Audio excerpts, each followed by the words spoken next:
This is the Lone Crater YouTube. We hope this video helps. In this video, I will show how to make apple puff pastry. First, ensure you have all your ingredients ready, including 2 sheets of thawed puff pastry, 4 medium apples, sugar, and cinnamon. Next, prepare your apples by peeling, coring, and slicing them thinly, aiming for about 1/4 inch thickness.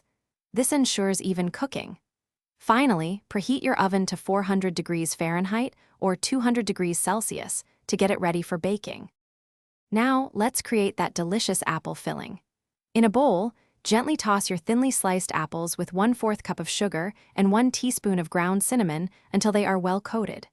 Next, lightly roll out your thawed puff pastry sheets to approximately 10 by 12 inches. This gives you more room for the filling. Then, spoon the apple mixture onto 1/2 of each pastry sheet, making sure to leave a clear border around the edges. With the filling in place, it's time to seal and bake. Carefully fold the empty half of the puff pastry over the apple mixture, aligning the edges. Use a fork to firmly crimp and seal all around the edges, preventing any filling from escaping. Don't forget to cut a few small vents on top of the pastry. This allows steam to escape, ensuring a crispy crust. Bake for 20 to 25 minutes or until beautifully golden brown and puffed.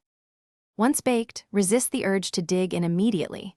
Allow your apple puff pastry to cool for at least 10 minutes on a wire rack. This helps the filling set and prevents burns. For a delightful presentation and extra sweetness, dust generously with powdered sugar before serving.